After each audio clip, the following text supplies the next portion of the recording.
Primeiro livro das Crônicas, capítulos 21 e 22. Nós já conversamos sobre esse capítulo no segundo livro de Samuel, no capítulo 24. Então você pode recorrer aos áudios para mais detalhes. Mas o cronista aqui, ele está falando para repatriados e ele quer registrar como foi que surgiu o local da construção do templo. Então, é muito bom ler esses capítulos recorrendo à mente do cronista, quando ele estava sendo inspirado por Deus, e não esquecermos qual é o propósito. O propósito é que estas pessoas que estão lendo, que estão ouvindo esses relatos, estão trabalhando na reconstrução do templo depois que voltaram do cativeiro. Então, o propósito aqui é mostrar, olha, por que o templo precisa ser aqui no Monte Moriá? Então, ele vai contar a origem do local do templo, que foi quando Satanás tentou Davi a fazer um censo, e já conversamos sobre isso também, que não era pecado fazer um censo, mas a motivação de Davi foi pecaminosa, porque a lei dizia no livro do Êxodo, capítulo 30, verso de número 12, que os censos deveriam ser feitos com o propósito de adoração a Deus. Cada pessoa contada no censo deveria oferecer uma oferta ao Senhor. E se isso não acontecesse, Deus mandaria uma praga. E foi exatamente o que aconteceu. Mas Davi foi tentado, mas Satanás não obriga as pessoas a pecarem. Junto com a tentação, segundo o primeiro livro de Coríntios, no capítulo 10, verso 13, Deus, ele permite que o ser humano seja tentado, mas junto com a tentação, ele manda também o escape. Aqui o escape foi Joabe, o conselho de Joabe. Não, mexe com isso não, Davi. Mas mesmo assim, Davi continuou obstinado, vaidoso, querendo contar o seu exército. Deus então manda a praga, mas Deus dá a opção para Davi de escolher entre 3 castigos, e ele escolhe cair nas mãos de Deus, que era o envio da praga. E Deus envia a praga, mas Davi sabia que Deus seria misericordioso. E ele então oferece um sacrifício ao Senhor, comprando uma terra de Araúna. E foi exatamente esse local que deu uma soma de 600 ciclos de ouro, no versículo de número 25, foi exatamente esse local que o templo foi construído. E no capítulo de número 22, vai mostrar então os detalhes. Como foi que deu-se o início dessa preparação para a construção desse templo. E ele relembra que Davi desejou construir, mas que o Senhor impediu que Davi construísse o templo. Então, aí a partir do verso de número 6, vai contar como foi que Davi chama Salomão e disse, olha, meu filho, Deus disse que seria você, Deus disse até seu nome, verso de número 9, olha, é o seu filho que vai se chamar Salomão. Salomão significa paz, tranquilidade. E Salomão, então, recebe do seu pai as diretrizes e as orientações, as recomendações, e não só ferramentas físicas, mas também ferramentas espirituais. Então, podemos fazer uma aplicação aqui que é dever dos pais oferecer ferramentas aos filhos. Oferecer ferramentas significa prepará-los para o futuro, prepará-los para exercer a chamada do Senhor. Davi preparou tudo. Quando Salomão assume, já estava tudo pronto. Havia paz sobre a nação de Israel e havia também todo um preparo para a construção do templo. Primeiro livro das Crônicas, capítulos 23 e 24. Davi não só se preocupou em preparar materiais e trabalhadores, como também Davi se preocupou com uma adoração ao Senhor, que era o principal. Não adiantaria um templo bonito, cheio de ouro, mas vazio da adoração. O propósito do templo é sempre adoração. Então, agora é feita uma contagem dos levitas e desta vez o propósito é louvável, porque esses levitas foram contados aqui especificamente para a organização do serviço no templo. Então, o propósito aqui é um propósito louvável, um propósito bom. Por isso, eles não foram punidos dessa vez. E então, Davi ele faz uma preparação, ele organiza turnos, ele organiza funções, cada uma dos turnos, cada uma das equipes foi nomeado, o que cada grupo ia fazer, e isso é muito interessante. Imagina que quem está lendo, os leitores originais de Crônicas estavam reconstruindo o templo, e depois que o templo havia sido destruído pelo exército invasor. Então essas informações de como Davi organizou, de como foi toda essa separação, essa ordenação dos turnos, isso aqui era de um valor incalculável para esses repatriados. Então, nós vamos ver nos próximos capítulos que esta organização ela foi essencial para o serviço no templo. No capítulo 24, nós vamos ver que esses sacerdotes, que foram organizados em 24 turnos, lançava-se sorte para saber quem trabalharia, em qual semana. Seriam 24 grupos de turnos de 2 semanas, e o restante do tempo, esses sacerdotes, esses levitas trabalhariam em suas cidades. E isso se estendeu até os dias de Jesus. Quando nós lemos o episódio de Zacarias, recebendo a visita do anjo, no Evangelho de Lucas, no capítulo 1, era dia da escala de Zacarias, quando o anjo aparece ali no templo, falando que ele teria um filho e que o nome do filho seria João. Então, nós observamos que até nos dias de Jesus, essa escala feita por Davi, essa organização, ela ainda funcionava.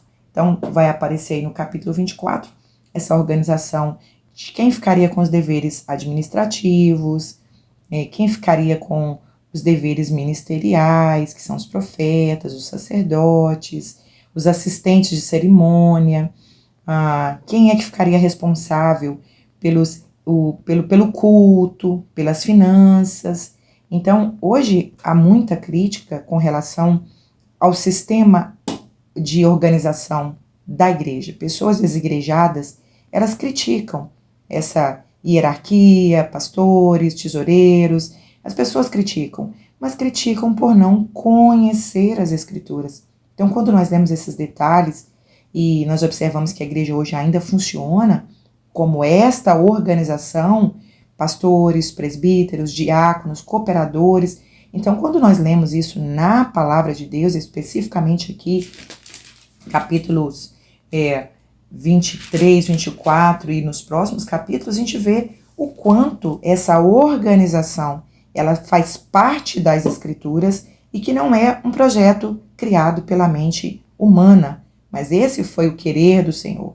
Quando Moisés instituiu o primeiro sacerdócio, os primeiros atos do culto, as primeiras cerimônias, Deus é um Deus de detalhes e é um Deus organizado. Portanto, ao organizarmos um culto ao Senhor, pensemos nisso, num Deus que é organizado.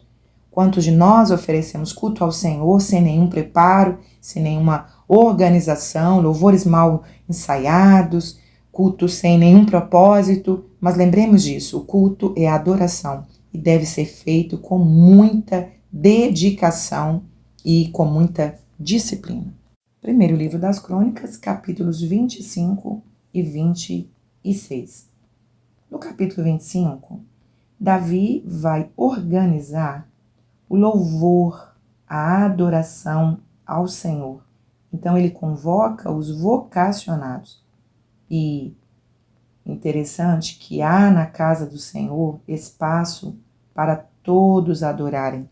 Todos podem servir ao Senhor, prestar culto ao Senhor, mas existem aqueles que são vocacionados para uma chamada específica. Então, quando lemos o capítulo 25, nós percebemos que essas pessoas, elas eram chamadas para profetizar através do louvor. A profecia aqui seria através do louvor, porque muitos desses salmos, eles eram compostos, inspirados pelo Senhor através dos profetas. Moisés escreveu salmos, Davi escreveu vários salmos, e esses salmos eles visavam a edificação do povo de Deus e também visavam a sua glória. Então, por isso aqui é chamado de profetizando através do canto, verso de número 7. Eles eram instruídos, eles tinham os mestres de louvor e eles profetizavam também através dos instrumentos musicais. Então, a música, ela faz parte da adoração ao Senhor. Então, é muito importante atentarmos para o tipo de música que cantamos na igreja, qual é a fonte da inspiração. E isso, no mundo espiritual, faz muita diferença. Quantas pessoas copiam a música mundana e trocam apenas a letra, colocando uma letra bíblica, uma letra cristã, mas e a fonte? E a origem dessa música? Então, as Escrituras nos mostram o zelo do Senhor pela adoração.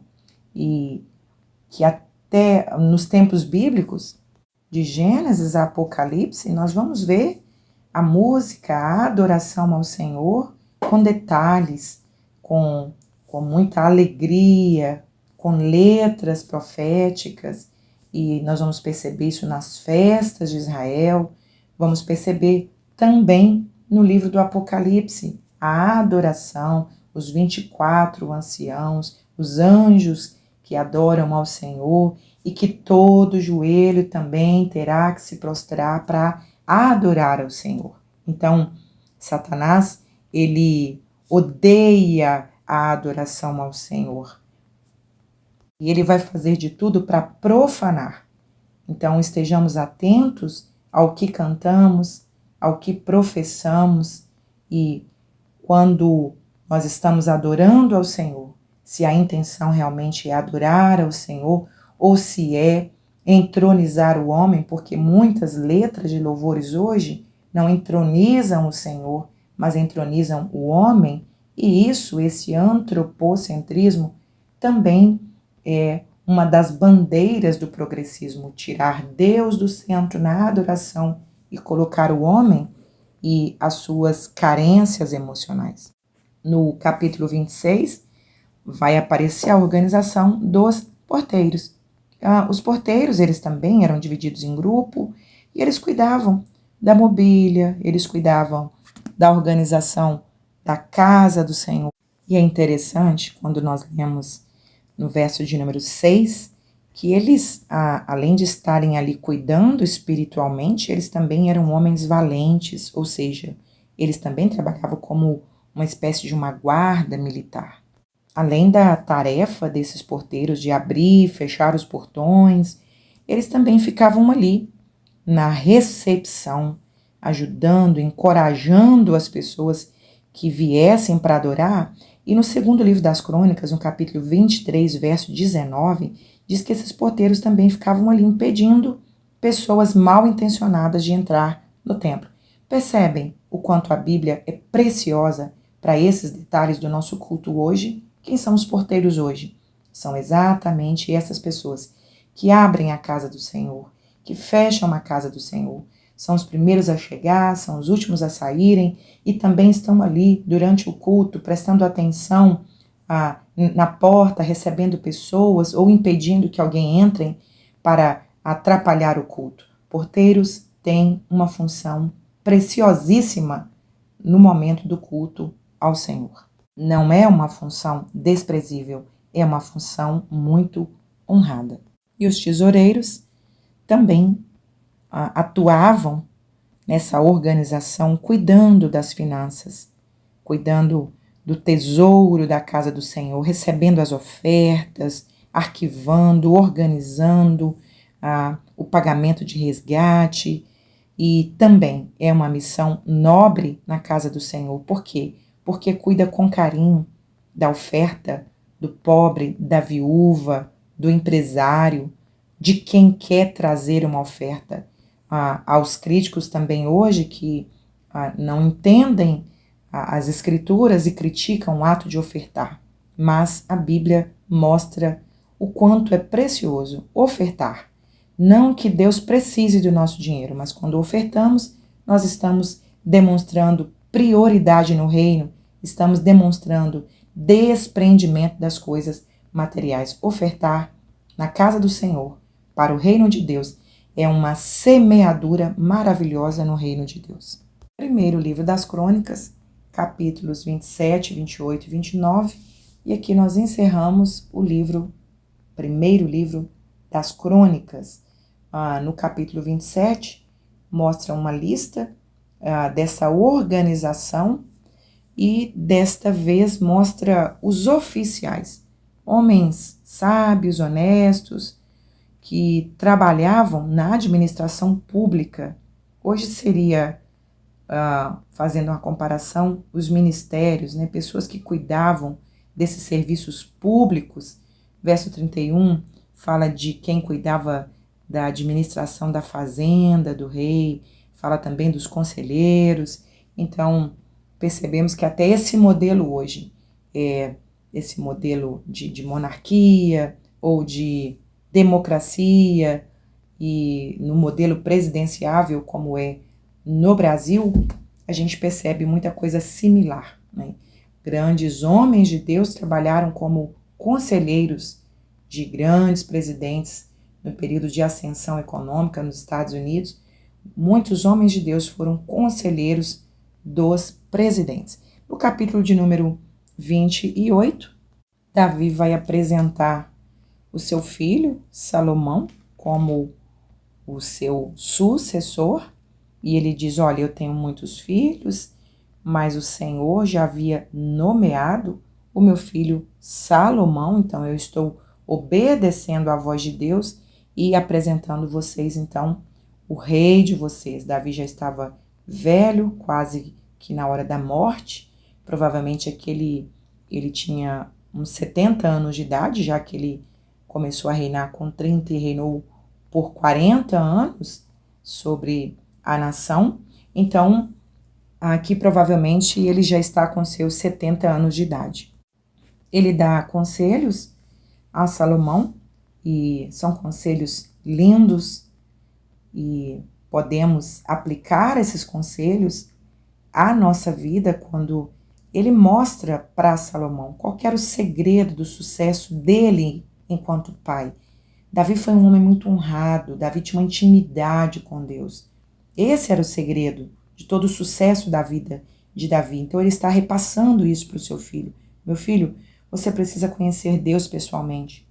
Você precisa aprender os mandamentos do Senhor.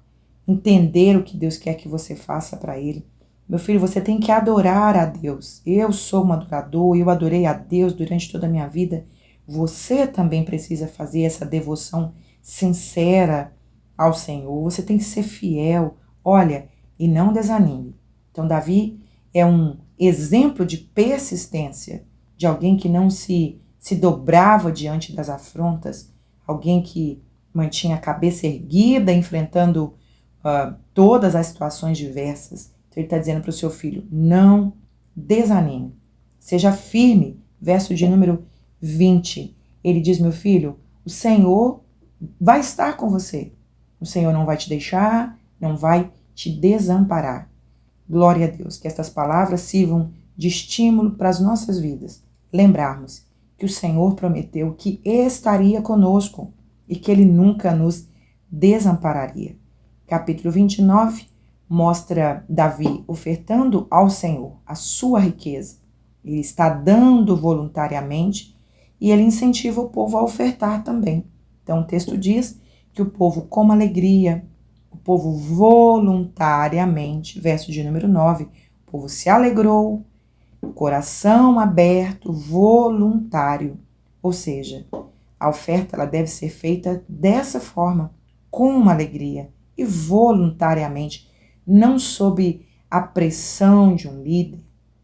Hoje as pessoas têm dificuldade, às vezes, de ofertar por causa, infelizmente, de homens ímpios que acabam usurpando, acabam extorquindo a noiva de Cristo, mas ao ofertarmos, nós devemos lembrar que estamos fazendo ao Senhor e que estas pessoas que fazem, que agem dessa forma, e isso não é novidade nos tempos bíblicos, os sacerdotes também se corromperam, nos tempos de Jesus também havia essa corrupção. Isso não é novidade, Jesus alertou que esses mercenários aumentariam, proliferariam, então não é desculpa para não ofertarmos. As pessoas usam desses exemplos para dizer, é por isso que eu não oferto, é por isso que eu não dizimo, é por isso que eu não frequento uma igreja.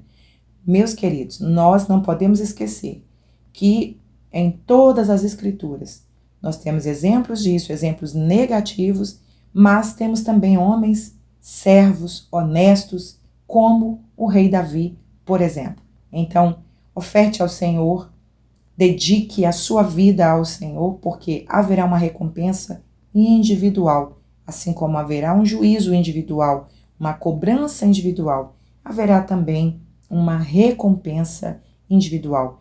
Davi, nas suas últimas palavras, ele adora ao Senhor, ele lembra os feitos do Senhor e é muito maravilhoso ver a expressão de Davi quando ele está ofertando ao Senhor. Ele diz, até o que a gente dá ao Senhor já é dele. Verso de número 14, tudo vem de ti e da tua mão vem o que a gente está te ofertando. Verso de número 16, toda a abundância do que nós preparamos aqui para edificar a casa do Senhor vem da tua mão. Ou seja, quando ofertamos, quando dizimamos, estamos simplesmente devolvendo aquilo que já é do Senhor. Ofertemos com alegria, sirvamos ao Senhor com alegria. Haverá uma recompensa para todo aquele que serve ao Senhor voluntariamente, com o coração aberto. Haverá uma recompensa no dia do tribunal de Cristo, segundo escreveu o apóstolo Paulo aos Coríntios. Encerramos aqui e próximo livro, segundo livro das Crônicas, falaremos um pouco mais acerca do reinado de Salomão.